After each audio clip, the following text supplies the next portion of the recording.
हे दुर्गा माता, आपसे हाथ जोड़कर निवेदन है कि आपके इस वीडियो को जो भी लाइक और चैनल को सब्सक्राइब करे, उसके जीवन में कभी दुख दर्द मत आने देना। दोस्तों, नवरात्रि में क्यों सूख जाते हैं?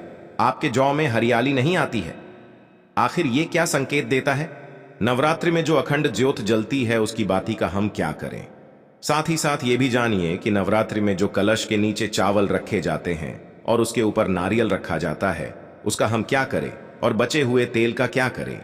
वास्तुशास्त्र ध्यान टीवी चैनल में जानिए सब कुछ, वो भी विस्तार पूर्वक से। दोस्तों, जो भक्त सच्चे दिल से माता रानी की पूजा आराधना करते हैं और उनकी भक्ति में लीन हो जाता है, तो माता रानी उसकी सच्ची भक्ति से उसकी पुकार अवश्य सुनती हैं, और जो इच्छाएं उसके मन में होती हैं तो माता रानी उसे वो सब कुछ देती है जो उसको चाहिए होता है। माँ लक्ष्मी दोनों हाथों से धन की वर्षा करती हैं। माँ दुर्गा उसी पर अपनी कृपा दृष्टि बनाती हैं जो नवरात्रों में खास तौर पर माता की सेवा में लग जाता है। देखिए, माता की सेवा में आपको बिल्कुल भी कंजूसी नहीं करना है। दिल खोलकर माता रानी की सेवा करे, जितना हो सके माँ को प्रसन्न करने में लग जाए। साल भर के इस त्योहार में माता धरती पर आती हैं और उसी पर कृपा दृष्टि बनाती है। जो माता को सच्चे हृदय से प्रसन्न करता है, उसे रंग से राजा बनाकर ही जाती है। फिर चाहे वो राजा हो या भिखारी, माँ की नजरों में वो सबसे बड़ा है जिसकी भक्ति में प्रेम, आस्था और माँ के प्रति सच्ची लगन हो। इसीलिए माता की भक्ति में आनाकानी ना करे। दोस्तों, एक बार सच्चे हृदय से कमेंट बॉक्स में लिखें जय माता दी, और दोस्तों कमेंट बॉक्स में अपनी राशि भी डाल दीजिएगा। यदि आपकी राशि के अनुसार हमारे पास कोई उपाय होगा तो वह आकर हम आपके कमेंट में बता देंगे।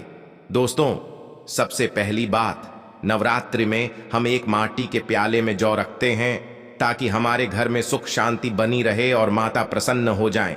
जौ जब हरे भरे होते हैं तो घर में हरियाली आती है और सुख समृद्धि की प्राप्ति होती है। जब जौ हरे भरे होते हैं तो समस्त देवी देवता खुशियां मनाते हैं और घर की उन्नति के लिए कामनाएं करते हैं, आशीर्वाद देते हैं। हरे भरे जड़ में साक्षात माता रानी अपने 9 स्वरूपों के साथ खेलती हैं और घर में सुखों की बारिश होती है तथा धन की बारिश होती है। और जिस घर में जौ के अंदर से हरियाली नहीं आती है तो उस घर में पहले ही पता चल जाता है कि अब आपके घर में गरीबी आने वाली है तथा परेशानियां आने वाली हैं, क्योंकि आपने पूजा पाठ में कोई ऐसी गलती कर दी होगी जिसके कारण जौ में हरियाली नहीं आ पाई। देखिए, आपको बता दें, हैरानी वाली बात तो है, बिना पानी के माटी में जौ डालते ही उग जाते हैं, वो भी बिना देखभाल करें। हरियाली उसमें निकल आती है। लेकिन जब हम कलश स्थापना करते हैं और जौ बोते हैं तो ये बहुत ही सोचने समझने वाली बात है कि आपकी देख रेख में, और जबकि आपने पानी बराबर डाला, परिवार ने अच्छे से देखा, फिर भी ऐसा होने के बाद जब उसमें जौन ना निकले तथा हरियाली ना उगे तो समझ लें साक्षात माता रानी आपसे नाराज हैं, क्रोधित हो चुकी है। माता रानी अपनी संतान को सदैव माफ कर देती है। आप सच्चे हृदय से माता रानी से माफी मांग लें। माता करुणामयी है और अपने भक्तों को, अपने बेटों को, अपने लाल को वह सदैव माफ करती है। जौ में कम हरियाली आना मतलब घर में धीरे धीरे खुशियों का वास होगा, और ज्यादा हरियाली आने पर धन की वर्षा होगी। तेजी से व्यापार दिन दुगनी रात चौगुनी बढ़ेगा। कई लोग जौ में डेली पानी डालते हैं। जौ में पानी नहीं डाला जाता बल्कि पानी का छींटा मारा जाता है, इसीलिए जौ खराब हो जाते हैं। ऐसा ना करें और इसी कारण हरियाली नहीं आती है। ज्यादा पानी डालने से ये खराब हो जाते हैं। दोस्तों, जौ जब आपके घर में हरे भरे हो जाए तब इसमें चांदी का सिक्का या 1 रुपया का सिक्का जरूर डालें। सिक्का डालने से माता रानी प्रसन्न होती है और आपके घर में धन का आगमन होना शुरू हो जाता है। दोस्तों, नवरात्रि समाप्त होने के बाद हरे भरे जड़ का क्या करें, आइए जानते हैं वास्तुशास्त्र ज्ञान टीवी चैनल के माध्यम से। पहली बात तो यह है कि इसमें जौ और 1 रुपया का सिक्का डाला है, उसे आप अपने धन रखने के स्थान पर रख लें। इससे धन में बढ़ोतरी होती है। दोस्तों, और अंत में नवरात्रि समाप्त होने के बाद इन जड़ में से थोड़े पत्ते माता रानी के प्रसाद के स्वरूप में पूरे परिवार को खिलाए। इसके पत्ते खाना बहुत ही शुभ और मंगलकारी माना जाता है। इस जौ को जो भी खाता है वो जल्दी बीमार नहीं पड़ता। और बाकी आप इन जड़ को गंगा में विसर्जित कर दें या नदी की धारा में छोड़ दें, इससे आपका व्रत संपूर्ण और सफल हो जाएगा। दोस्तों, कई लोग अपने घर में अखंड ज्योति जलाते हैं और ज्योति की जो बाती होती है तथा तेल बाती, उसे कई लोग इधर उधर फेंक देते हैं या अपने घर में संभाल कर रख लेते हैं या फिर पानी में डाल देते हैं, जो कि इससे आपको कोई फायदा नहीं होता। जो अखंड ज्योति होती है उसे आप मामूली ना समझे। ये बुझने के बाद भी जागृत अवस्था में होती है। इसमें साक्षात माता दुर्गा का वास होता है। ये चैतन्य अवस्था में होती है, जागृत होती है। दोस्तों, नवरात्रि समाप्त होने के बाद इसके बचे हुए तेल को आप बच्चों की मालिश करने के लिए रखिए और आप भी इससे मालिश करें। इससे आपकी सभी बीमारी दूर हो जाएगी और आपके ऊपर सकारात्मकता का संचार होगा। और साथ ही साथ जो अखंड ज्योति की बाती होती है उसे आप अपने बाजू में बांध लें। ऐसा करने से आपको धनी होने से कोई नहीं रोक सकता। बच्चे बड़े सभी बांध सकते हैं। इसको बड़ा करने के लिए इसमें आप कलावा बांध सकते हैं। दोस्तों, नवरात्रि में जब कलश स्थापना की जाती है तो कलश के नीचे चावल जरूर रखे जाते हैं और कलश के ऊपर एक नारियल भी जरूर रखा जाता है। ऐसे में हम इन दोनों चीजों का क्या करें, आइए जानते हैं। सबसे पहली बात, कलश के ऊपर जो नारियल होता है उसे आप कन्या पूजन में तोड़कर कन्याओं को बांट दें और आप भी माता रानी के प्रसाद के स्वरूप में खा लें। आप चाहें तो नारियल साबुत ही गंगा में विसर्जित कर दें। दोस्तों, और जो कलश के नीचे चावल रखे जाते हैं उसे आप थोड़ी हल्दी में मिलाकर के एक लाल कपड़े में बांधकर अपने धन रखने के स्थान पर रख लें या अपने पर्स में रख सकते हैं। इससे तेजी से धन बढ़ता है, माता लक्ष्मी की कृपा प्राप्त होती है। और बाकी चावलों को आप पक्षियों को डाल दें या गंगा में विसर्जित कर दें। और जो कलश और जौ होते हैं उसे आप गंगा में विसर्जित कर दें। ऐसा करने से नवरात्रि का संपूर्ण फल प्राप्त होता है और व्रत रखने का फल शीघ्र ही मिलता है। दोस्तों, और भूलकर भी ये गलती कभी मत करना, गंगा में कचरा आदि धूप बत्ती के डिब्बे, माचिस की डिब्बी भूलकर भी मत डालना। सड़े गले फूल गंगा में नहीं डालना चाहिए। इससे उल्टा व्यक्ति नरक में चला जाता है और परिवार में गरीबी का वास हो जाता है। गंगा मैया क्रोधित हो जाती है और श्राप देती है। इसीलिए ऐसा घोर पाप कभी मत करना। इसके पीछे एक कथा है। जब गंगा मैया भगवान शिव से शिकायत लेकर पहुंची तब भगवान शिव कहते हैं, जो मनुष्य गंगा को मैला करेगा वह कभी पवित्र नहीं कहलाएगा, वह हमेशा नरक में भटकता रहेगा, उसे मोक्ष प्राप्त नहीं होगा, वह नरक के भांति इसी पृथ्वी लोक में भ्रमण करता रहेगा। इसीलिए गंगा को मैला नहीं करना चाहिए, नहीं तो आपका समस्त पुण्य नष्ट हो जाएगा, आपका पुण्य भूत पिशाच को प्राप्त हो जाएगा। दोस्तों, अगर आपको माता रानी की चुनरी उपहार में मिली है, जैसे जागरण आदि से या किसी पंडाल से या धार्मिक यात्रा से, तो ऐसी माता की चुन्नी बहुत ही शुभ मानी जाती है। इससे आपका वैवाहिक जीवन सफल हो जाता है। माता रानी की चुन्नी को आप संभाल कर रखें। इसे आप करवा चौथ पर, बट, सावित्री व्रत आदि में या किसी पर्व पर, त्योहार में अवश्य पहने। इसमें माता रानी का आशीर्वाद होता है जो आपको प्राप्त हुआ है। ऐसी चुनरी सदैव संभाल कर रखें, क्योंकि माता की चुनरी जागृत अवस्था में होती है। इसे मामूली ना समझे। नवरात्रों में चाहे कुछ भी कर लेना, लेकिन यह कार्य जरूर करना। बिन पूजा पाठ के ही सारा फल मिल जाता है। आप चाहें कुछ करें या ना करें, लेकिन नवरात्रों में यह एक काम जरूर कर लेना। मैं माता रानी की सौगंध खाता हूं, माता लक्ष्मी खुद आपके घर में चलकर आएंगी। आगे आपकी मर्जी। दोस्तों, नवरात्रि में बिना व्रत बिना पाठ के आपको संपूर्ण नवरात्रि का फल मिल जाएगा। यह वीडियो ध्यान से देखना। अगर आपने व्रत नहीं रखा है, कोई बात नहीं, आपको परेशान नहीं होना है, क्योंकि कभी कभी हम काम के चलते या फिर वर्क होता है या कभी कभी कुछ ऐसे हम कामों में फंस जाते हैं जिसके कारण हम माता रानी के नवरात्रों में उनको टाइम नहीं दे पाते हैं। तो आपको परेशान नहीं होना है। अगर आपने व्रत नहीं रखा है, कोई बात नहीं, पूजा नहीं कर रहे हैं नवरात्रि में, कोई बात नहीं दोस्तों, बस ये एक काम आपको कर लेना है। नवरात्रि में जितने भी लोग पूजा पाठ करते हैं उससे भी आपको अधिक बढ़ करके फल प्राप्त होगा। तो ये वीडियो ध्यान से देखना। आज की जो वीडियो मैं बताऊंगा बहुत ही सुंदर ज्ञानवर्धक जानकारी है। इस प्रकार की जानकारी आप लाखों रुपए खर्च करेंगे फिर भी कोई नहीं बताने वाला। हमारे चैनल का मकसद है जनहित एवं जन कल्याण करना, इसलिए आप लोगों को इस प्रकार की अच्छी अच्छी जानकारी सिखाते हैं। तो आइए इस वीडियो में जानते हैं नवरात्रि में ऐसा कौन सा कार्य करने से बिना व्रत, बिना पूजा या फिर बिना कन्या भोजन के सारे फल की प्राप्ति हो जाती है। केवल सच्चे मन से अगर नवरात्रि के समय में कोई भी व्यक्ति पूरे मन के साथ, पूरे विश्वास के साथ, सच्ची लगन आस्था के साथ अगर दुर्गा सप्तशती में वर्णित सिद्ध कुंजिका स्तोत्र का पाठ कर लेता है तो संपूर्ण दुर्गा पाठ का फल उन्हें प्राप्त हो जाता है। जो भी आप व्रत रखते हैं, माता रानी के लिए आप चाहते हैं कि माता रानी का आपके ऊपर आशीर्वाद प्राप्त हो, माता रानी की कृपा मिले, आपकी कोई अधूरी मनोकामना है, वो चाहते हैं आपकी अधूरी मनोकामना पूर्ण हो जाए।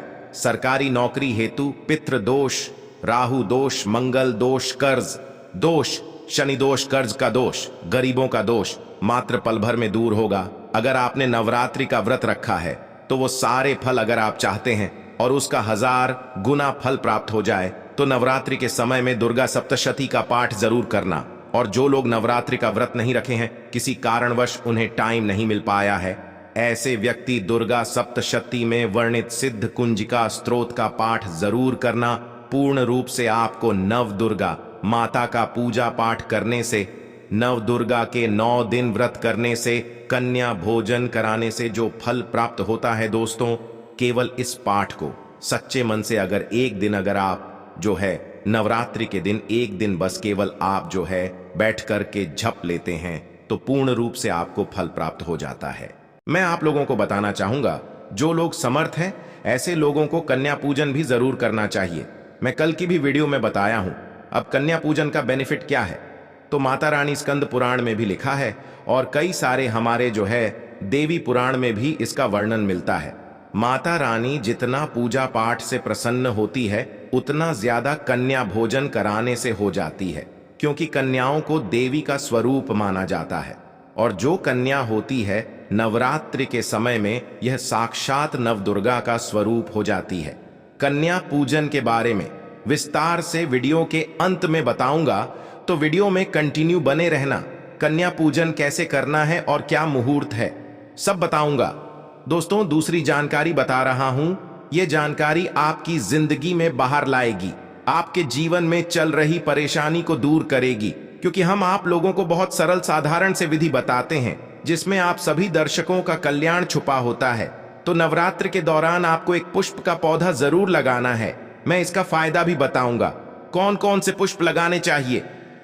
हमारे धर्म शास्त्रों के अनुसार कहा गया है दोस्तों, अगर कोई व्यक्ति मंदिर के किनारे में मदार का पौधा लगा दें, ध्यान से सुनिए, जो सफेद कलर का मदार का पौधा होता है किसी भी मंदिर के किनारे में लगा देते हैं, ये पुष्प वहां पर उपस्थित जो देवी देवता हैं, मंदिर में जो रहने वाले जो देवी देवता हैं, जैसे शिव मंदिर है, शिव मंदिर में मदार का पौधा लगाते हैं, तो इसका एक पुष्प अगर कोई भी व्यक्ति रख करके चढ़ा दें शिव मंदिर में जा करके, तो आपको एक स्वर्ण दान के बराबर पुण्य की प्राप्ति होती है। तो मदार का पौधा लगाने से इसमें जो फूल खिलेंगे वो जाकर के देवी देवताओं को चढ़ाए जाएंगे, तो उसका आपको जो है पुण्य की प्राप्ति होगी। जो व्यक्ति चढ़ा रहा है उसको आधा फल मिलेगा और आधा फल आपको प्राप्त होना शुरू हो जाएगा।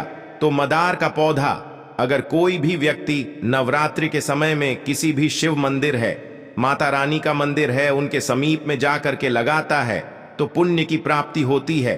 ना ही इसमें आपको व्रत करना है, ना पूजा पाठ करने की जरूरत है, बस आप जो है कोई भी फूलों का पौधा लगा सकते हैं।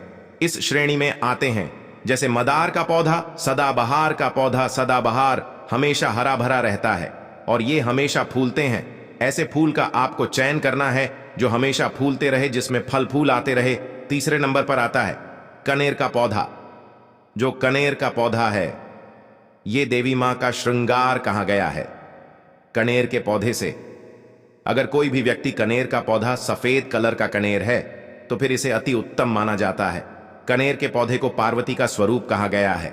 धर्मशास्त्रों में तो कनेर का पौधा चढ़ाने से माता रानी बहुत प्रसन्न होती है और गोदान के बराबर हमें फल की प्राप्ति होती है। आप चाहते हो तो गुड़हल का पौधा लगा सकते हैं। दोस्तों, मंदिर के किनारे में, देवी मंदिर के किनारे में अगर कोई भी व्यक्ति गुड़हल का फूल का पौधा लगता है तो हमारे धर्मशास्त्रों में ऐसा कहा गया है, गुड़हल के वृक्ष पर साक्षात मां जगदंबा का वास होता है। जी हां, मैं कोई हवा में हवाई बात नहीं कर रहा हूं। प्रमाणित बात कर रहा हूं। धर्मशास्त्रों में भी लिखा है, आप माता रानी को 56 भोग लगाएं या ना लगाएं, कोई श्रृंगार का सामान चढ़ाएं या ना चढ़ाएं, इससे कोई फर्क नहीं पड़ता। लेकिन अगर कोई भी व्यक्ति नवरात्रि के समय में गुड़हल का पुष्प माता रानी को सच्चे मन से अगर माला पिरोकर के 21 की संख्या में 11 की संख्या में चढ़ा दी जाए, तो उस व्यक्ति की वह मनोकामना पूर्ण होने से साक्षात ब्रह्मा भी नहीं रोक पाते हैं। गुड़हल का फूल माता रानी को चढ़ाने से, नवरात्रि में आपने पूजा पाठ व्रत रखे हैं, पूजा पाठ कर रहे हैं, कोई बात नहीं। अगर आप व्रत नहीं कर पा रहे हैं, पूजा पाठ में टाइम नहीं दे पा रहे हैं, तो गुड़हल का फूल माता रानी को नवरात्रि के किसी भी दिन एक दिन 21 माला पिरो करके माला बना करके माता को चढ़ा देना, संपूर्ण व्रत का फल मिल जाएगा। आपने नवरात्रि का व्रत रखा हो या ना रखा हो, इससे कोई फर्क नहीं पड़ता। बस गुड़हल का फूल माता रानी को चढ़ा देना। तो ऐसा कहा गया है, कोई व्यक्ति अपने जीवन काल में अगर नवरात्रि के समय में गुड़हल का पौधा लगा देता है और इस पौधे में फूल आना शुरू हो जाते हैं, और ये फूल अगर देवी देवताओं को चढ़ना शुरू हो जाते हैं, तो माता रानी आजीवन आपकी बिल्कुल ही मदद करेंगी, आपके ऊपर अपनी कृपा बरसाएंगी, आपको अपना पूर्ण आशीर्वाद देंगी, और जब तक आप इस संसार में जिएंगे कभी भी निर्धन नहीं रहेंगे। देखिए, हमने आपको वीडियो के बीच में बताया था कि कन्या पूजन 2023 में कब है और क्या है शुभ मुहूर्त, आइए जानते हैं। लेकिन याद रहे, कन्याओं को ऐसा खाना कभी मत खिलाना, नहीं तो उल्टा आप बर्बाद हो जाओगे। जानिए कन्याओं को क्या खिलाना चाहिए और क्या नहीं, और क्या उपहार देना चाहिए और कौन सा उपहार नहीं देना चाहिए। दोस्तों, इस बार के नवरात्रि बहुत ही शुभ और मंगलकारी माने जा रहे हैं।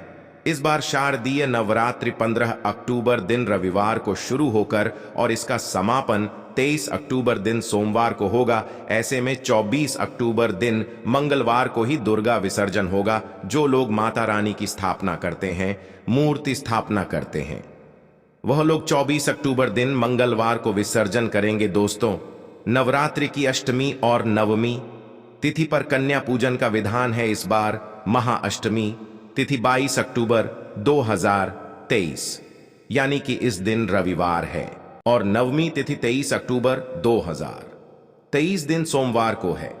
ऐसे में आप अष्टमी और नवमी को इन दोनों तिथियां में कन्या पूजन अवश्य ही करें। कन्याओं को भोजन अवश्य खिलाएं। शास्त्रों में 9 दिनों के नवरात्रि को बहुत ही शुभ और मंगलकारी माना जाता है, और वही 8 दिनों के नवरात्रि को अच्छा नहीं माना जाता। ऐसे में 10 दिनों के नवरात्रि बहुत ही शुभ माने गए हैं। शास्त्रों के अनुसार नवरात्रि के दिनों में माता रानी का पूजन करने से, कन्या पूजन करने से मां अभय वरदान प्रदान करती है। कुंडली में जो कष्ट होते हैं उन्हें ठीक कर देती है। श्रीधर की तरह ही सच्चे हृदय वाले व्यक्ति के सभी कष्टों का निवारण मां शीघ्र ही करती है। मां की उपासना से विनम्रता का विकास होता है। सभी कष्ट, दरिद्रता, दुख, कष्ट नष्ट हो जाते हैं। नवरात्रि में माता रानी का व्रत और पूजन किया जाता है, लेकिन नवरात्रि के दौरान सबसे ज्यादा महत्व होता है कन्या पूजन का। दोस्तों, कन्या रानी जो होती है फूल की पंखुड़ियों की तरह नाजुक होती है। कन्या पूजन सर्वप्रिय है, श्रेष्ठ है। कन्या के रूप में स्वयं जगदम्बा देवी, माता वैष्णो देवी या अर्थात समस्त ब्रह्मांड इनके शरीर के कण कण में वास करते हैं। बहुत कम लोग जानते हैं 33 कोटि देवी देवताओं का वास होता है कन्याओं के मस्तक पर। कन्या चाहे छोटी हो चाहे बड़ी हो, वह सदैव पूजनीय है, मां के समान मानी जाती है। दोस्तों, माना जाता है व्रत और उपासना से माता रानी इतना प्रसन्न नहीं होती है जितना कि कन्या पूजन से होती है। नवरात्रि में छोटी छोटी कन्याओं को माता रानी का स्वरूप माना जाता है। कन्याओं को भोग लगाया जाता है, उन्हें प्रसन्न किया जाता है और बदले में आशीर्वाद मांगा जाता है। कन्याओं को प्रसन्न करने के लिए गिफ्ट आदि उपहार वगैरह दिए जाते हैं। माना जाता है अगर कन्याओं को कोई भेंट दी जाए और वो उसे खुशी खुशी स्वीकार कर लें, तो इसका मतलब है माता रानी अर्थात माता वैष्णो ने वो भेंट स्वीकार कर ली जिन पर कन्याएं प्रसन्न होती हैं। तो समझो उन्हें माता रानी का आशीर्वाद मिल गया और माता रानी की कृपा से उन्हें मुंह मांगा वरदान प्राप्त होता है। कन्या पूजन कोई मामूली पूजन नहीं होता। समस्त ब्रह्मांड में जो पूजा होती है उनसे बढ़कर कन्या पूजन को माना जाता है। 10 बार गंगा स्नान करने से और 100 बार यज्ञ करने से तथा 1000 बार यात्रा करने से जो पुण्य मिलता है वह मात्र एक बार कन्या पूजन करने से करोड़ों गुना भक्त को मिल जाता है, प्राप्त हो जाता है। दोस्तों, इसीलिए कहा जाता है कि कन्याओं को सताना नहीं चाहिए, इससे समस्त ब्रह्मांड हिल जाता है। कन्याओं की जितनी सेवा की जाए कम ही होती है। कन्याएं कोई मामूली नहीं होती। कन्या के रूप में स्वयं उनके मस्तक पर विराजमान होकर स्वयं देवी चलकर आपके घर तक आती है। नवरात्रि में 2 साल से लेकर 10 साल तक की कन्या का पूजन होना चाहिए। अष्टमी अथवा नवमी को कन्याओं के पैर धोकर भोजन कराना, उपहार आदि देना श्रेष्ठ माना जाता है, दुर्लभ माना जाता है। ऐसा मौका कभी हाथों से नहीं जाने देना चाहिए।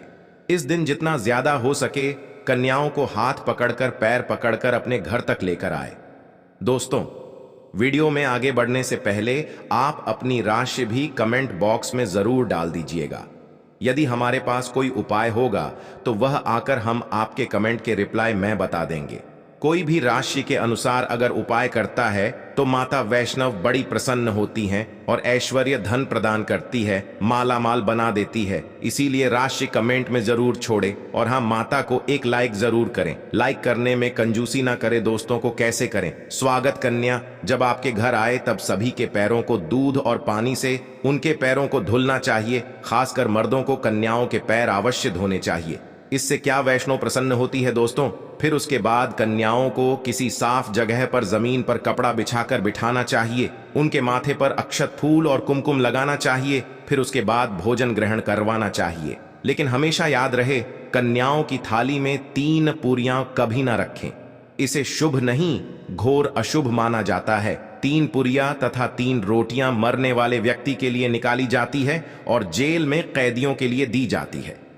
ऐसे में कन्याओं को उनकी थाली में 3 पूरी कभी ना दे, लेकिन 1-2 करके पूरियां दे सकते हैं। इससे 3 संख्या बढ़ जाती है और दोष भी नहीं लगता।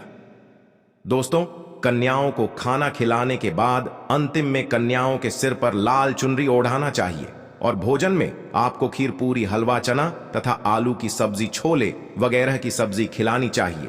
पनीर आदि भी खिलाया जा सकता है। वैसे माता रानी का प्रिय भोजन खीर, हलवा, पूरी और छोले आदि ही हैं। लेकिन भूल से भी लहसुन और प्याज का इस्तेमाल कभी ना करें, अन्यथा अनर्थ हो जाएगा। अक्सर कई लोग कन्याओं को कुरकुरे का पैकेट, चिप्स वगैरह का पैकेट खिलाते हैं, जो कि घोर अनर्थ माना जाता है, क्योंकि इसमें लहसुन प्याज का इस्तेमाल होता है, जिसके कारण आपका व्रत खंडित हो सकता है। मां दुर्गा क्रोधित हो सकती है। जहां आपने 9 दिनों तक लहसुन प्याज का परहेज किया, लेकिन आपकी एक गलती पूरे व्रत को खंडित कर सकती है। इतना भी नादान नहीं बनना चाहिए कि माता रानी रुष्ट हो जाए और कन्याओं को भी अशुद्ध होना पड़े। कन्याओं को डब्बा बंद कोई भी ऐसी चीज ना खिलाए जिसमें लहसुन प्याज होता है।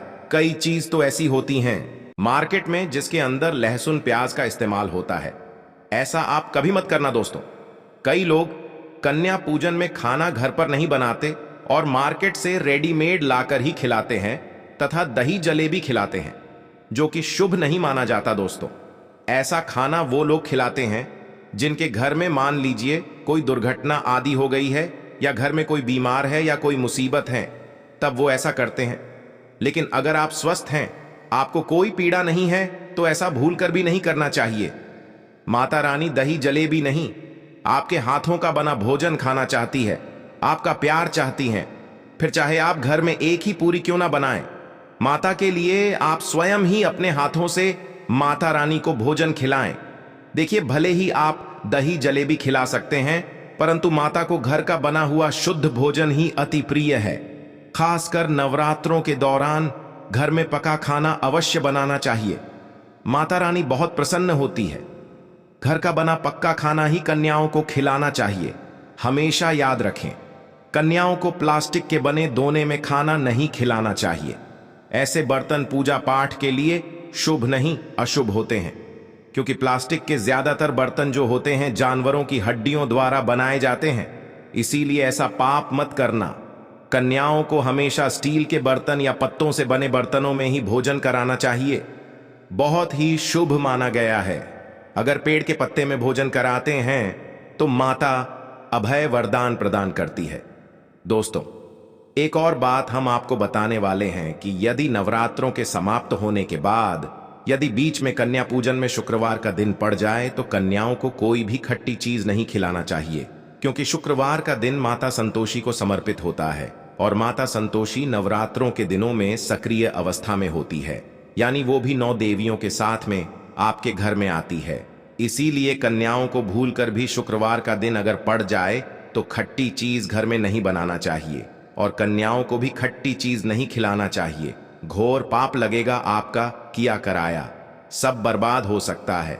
खट्टी चीजों से माता संतोषी रुष्ट हो सकती है, चिढ़ सकती है, आपको श्राप दे सकती है। इसीलिए नादान ना बने दोस्तों।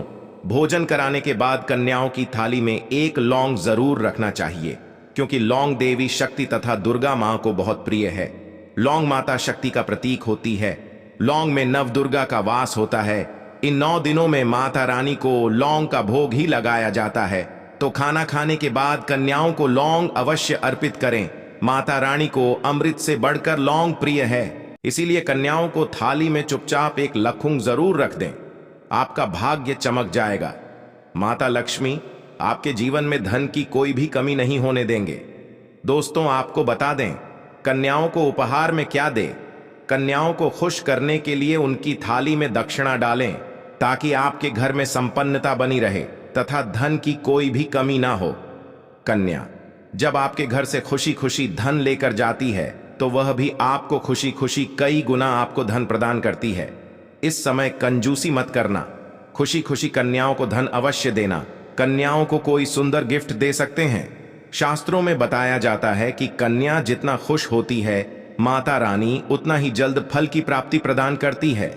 ऐसे में आप कन्याओं को चॉकलेट बॉक्स दे सकते हैं तथा खूबसूरत कपड़े दे सकते हैं। याद रहे, काले कपड़े ना दें और स्टील के बर्तन भी गिफ्ट के तौर पर दे सकते हैं।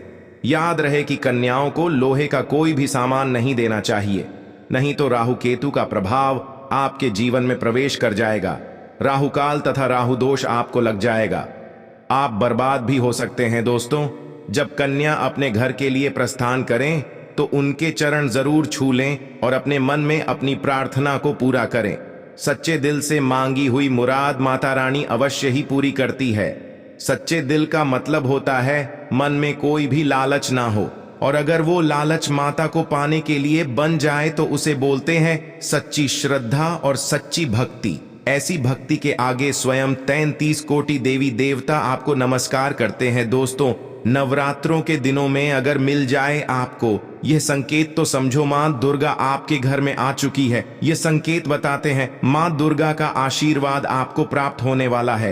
तो आइए शुरू करते हैं दोस्तों। पहला संकेत, जब आप कलश स्थापना करते हैं तो जड़ से निकली हरियाली बहुत ही शुभ मानी गई है। कहा जाता है कि जड़ से निकली हरियाली हमारे भविष्य में होने वाले अच्छे और बुरे होने का संकेत देती है। ये सभी बातें हमारे आने वाले साल का भविष्य बताती हैं। यदि आपने जॉब हुए हैं और वो किसी कारणवश नहीं हो पाए हैं तो यह संकेत बड़ा ही मनहूस माना गया है। कहा जाता है कि नवरात्रों में जौ अगर सूख जाते हैं या बढ़ते नहीं हैं तो आपको समझ लेना चाहिए कि यह साल आपका खराब होने वाला है तथा घर में कोई बीमारी आने वाली है, या दिन दुगनी रात चौगुनी आपकी इनकम कम होने वाली है या घटने वाली है। दोस्तों, यह धन हानि का संकेत माना गया है, क्योंकि आपने कोई ना कोई गलती ऐसी कर दी होगी जिसके कारण माता रानी नाराज हो गई है। इसीलिए माता से आप क्षमा अवश्य मांग लें। मां अपने भक्तों को अवश्य माफ करती है। एक मां ही होती है जो अपने बेटे को, अपने लाल को हर गलती पर माफ करती है। लेकिन ऐसा बेटा किस काम का जो मां से माफी ना मांगे। इसीलिए माता रानी से अपनी गलती की माफी अवश्य मांग लें। मां वैष्णव अपने भक्तों को कभी निराश नहीं करती, बल्कि उन्हें धन धान्य से और खुशियों से परिपूर्ण बना देती है। और दोस्तों, यदि जौ हरे भरे हो जाते हैं तो यह शुभ संकेत होता है। इससे आने वाले समय में आपको बहुत ज्यादा ही धन लाभ होगा। माना जाता है कि 1 रुपए का सिक्का या चांदी का कोई भी सिक्का जड़ के बीचों बीच में अगर मिट्टी में दबा दिया जाए तो घर में सुख समृद्धि आती है। माता लक्ष्मी दौड़ी दौड़ी चली आती है। जौ के अंदर हमेशा 1 रुपए का सिक्का अवश्य डालना चाहिए। जड़ को खाली नहीं रखना चाहिए, उसमें धन वगैरह अवश्य डालना चाहिए। इससे माता का आशीर्वाद सदैव परिवार पर बना रहता है और जीवन में कोई भी संकट नहीं आता। खाली जौ मतलब धन भी खाली, खुशियां भी खाली ही मिलेंगी। दोस्तों, नंबर 2, यदि आपकी नींद नवरात्रों के दौरान सुबह 4 बजे के आसपास खुलती है तो इसे बड़ा ही शुभ संकेत माना जाता है, क्योंकि यह समय ब्रह्म मुहूर्त कहलाता है। इस समय देवी शक्ति अपने सच्चे भक्तों को ही जागती है। इस समय उठना मतलब माता की कृपा प्राप्त करने के बराबर माना गया है। यह संकेत बताते हैं कि माता की सच्ची भक्ति का प्रभाव आपके ऊपर हो चुका है और माता रानी आपको जल्दी ही कोई खुशखबरी देने वाली है। माँ आपकी सच्ची भक्ति से बहुत खुश हैं। दोस्तों, नंबर 3, यदि नवरात्रि में आपका मन प्रसन्न होने लगे, पूजा पाठ में आपका मन लगने लगे, पूजा करते समय मन का शांत होना, यह दर्शाता है कि आपको बहुत जल्द मां की कृपा प्राप्त होने वाली है। माता रानी आपकी भक्ति से बहुत खुश हैं। आपकी भक्ति माता रानी को आनंद दे रही है। ऐसे व्यक्ति को समझ जाना चाहिए कि उसके जीवन में अब अच्छा समय आने वाला है। दोस्तों, नंबर 4, नवरात्रों के दौरान अगर मां के गले से फूल गिर जाए तथा जौ के हरे भरे पत्ते अगर बिन हवा के हिल जाए तो इसे अति उत्तम माना गया है। यह संकेत बताता है कि माता रानी का आगमन आपके घर में अस्थायी रूप से हो चुका है। आपको माता लक्ष्मी की कृपा प्राप्त होने वाली है। ये संकेत कुछ खास लोगों को ही दिखाई देते हैं। माना जाता है कि पूजा करते समय अगर धुआं अधिक बढ़ जाए तो इससे यह पता चलता है कि आपके घर से गरीबी हमेशा हमेशा के लिए जाने वाली है। भूत प्रेत आत्मा है अब आपके घर से हमेशा के लिए जाने वाले हैं। पूजा करते समय धुएं का अधिक होना बहुत ही शुभ और मंगलकारी माना गया है। यह संकेत भविष्य में अच्छे परिणाम को दर्शाते हैं। दोस्तों, नंबर 5, द्वार पर गाय का आना वेदों में बताया जाता है कि नवरात्रि के दौरान गाय माता का घर में आना बड़ा ही शुभ संकेत माना गया है। नवरात्रि में द्वार पर गाय का आना अत्यंत शुभ है। यदि आपके भी द्वार पर गाय आती है तो गाय के माथे पर कुमकुम लगाना ना भूलें तथा गाय को रोटी जरूर खिलाएं। इससे मां दुर्गा अत्यंत प्रसन्न होंगी और आपकी झोली खुशियों से भर देंगी। द्वार पर गाय का बार बार आना भी जीवन में आने वाले अच्छे संकेतों की ओर इशारा करता है। दोस्तों, नंबर 6, सपने में शेर का दिखाई देना। अगर आपके सपनों में मां दुर्गा दिखाई देती है, अर्थात कोई भी देवी अगर आपके सपनों में दिखाई देती है तो बड़ा ही शुभ माना गया है। नवरात्रों के पावन अवसर पर माता के दर्शन किसी खास भक्तों को ही होते हैं। ये सपने कभी किसी को शेयर मत करना। यदि माता की सवारी तथा शेर रात्रि में सपने में बार बार दिखाई देता है तो मां दुर्गा आपसे प्रसन्न है। ये संकेत बताते हैं कि जल्द ही आपकी कोई मनोकामना अवश्य पूर्ण होगी और आपके शत्रुओं का नाश हो जाएगा। शत्रु आपके नाम से ही थर थर कांपने लगेगा। माता दुर्गा का वाहन शेर है, इसीलिए नवरात्रि में शेर का दिखाई देना अत्यंत शुभ संकेत होता है। दोस्तों, नंबर 7, यदि कोई छोटी कन्या आपको सुबह सुबह लाल वस्त्र धारण किए हुए दिखाई देती है तो आपने साक्षात मां दुर्गा के दर्शन किए हैं। यदि नवरात्रों में सबसे पहले आपके घर में कन्याओं का आगमन हो जाए तो समझो आपको दुनिया की कोई भी शक्ति, ब्रह्मांड की कोई भी शक्ति आपको करोड़पति होने से नहीं रोक सकती। आपके जीवन में आपके घर में माता लक्ष्मी का आगमन होने वाला है। आप दिन दुगनी रात चौगुनी तरक्की करेंगे। अब आप खुशियां मनाइए और मिठाइयां बांटें। ऐसे में कन्याओं को भरपूर तरीके से खुश रखें और उनका आगमन दूध से चरण धुलाकर करें। कोई भी कंजूसी न करें। दोस्तों, माता रानी आपको यह संकेत दे रही है कि अब आपका बुरा समय समाप्त हो चुका है।